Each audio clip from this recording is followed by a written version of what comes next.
At first, I thought they were just busy. Then I realized they weren't calling me back. Weeks turned into months. Birthdays passed, and one day I saw I'd been blocked. That's when it hit me.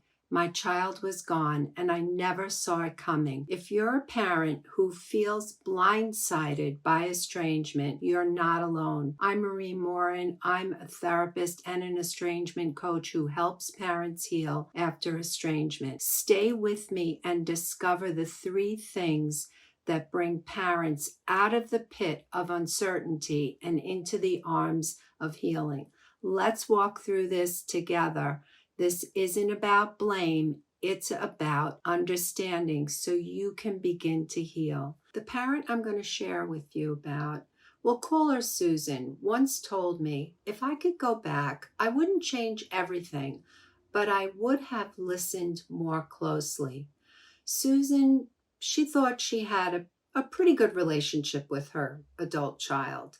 There were moments, of course, that were a little tense. They texted once a week. They saw each other on holidays. But there were some eye rolls, some silences. It just felt distant. Something didn't scream out, I'm about to cut you off. But looking back, she said, the signs were there. There were shorter responses in texts, delayed replies to voicemails, visits that felt more like obligation than connection. A few times when her child said, "You don't get it," and left the room.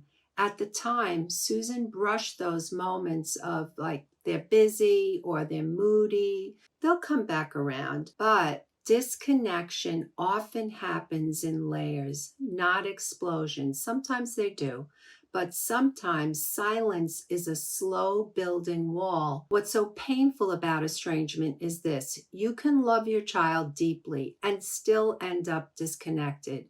Susan loved her child fiercely. She showed up, made sacrifices, gave advice, offered support, but like so many parents, she didn't always realize what her child needed emotionally might have looked different than what she was offering. Her child had grown up in a time when emotions were managed mostly not being explored. In her home, hard feelings weren't ignored, but they weren't always invited either. Her child later said, "I didn't feel like there was space for me to be myself." Here's what's important.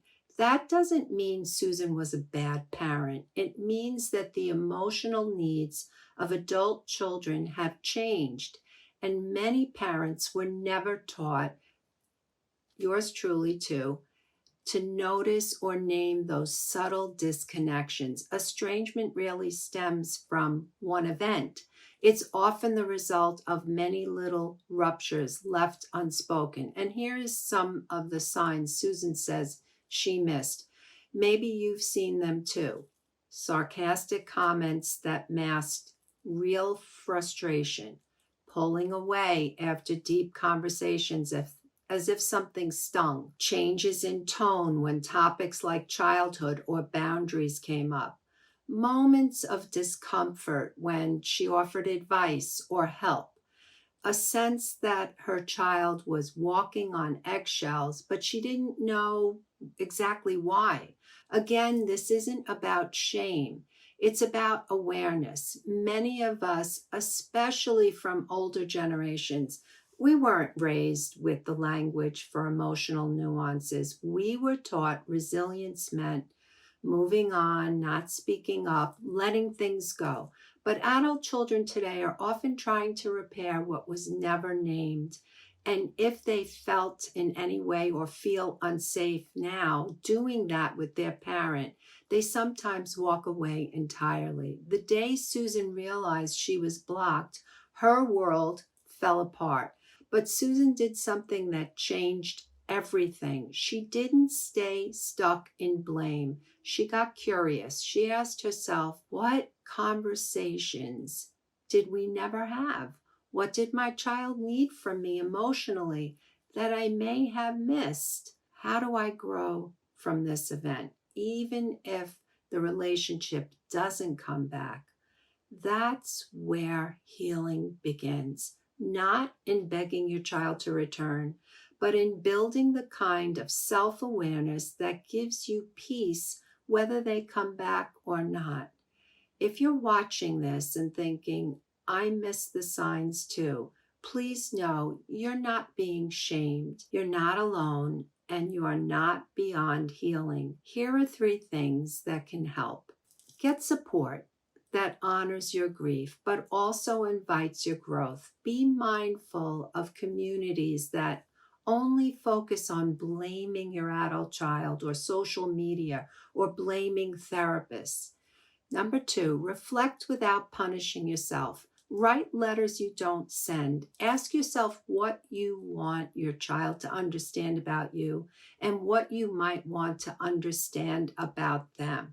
And number 3, stay open. Some estranged children return years later. Some never do. Either way, you deserve to build a peaceful, whole life. Estrangement is complicated. It's emotional and it is survivable. You loved your child, you still do. And maybe the greatest act of love now is turning towards your own healing, gently, without shame, and with the wisdom that comes from heartbreak. If this video spoke to you, I invite you to schedule a one-on-one strategy session. You can get to in the description box. We'll look at where you are and how to move forward with clarity, compassion, and dignity. I hope to talk to you soon.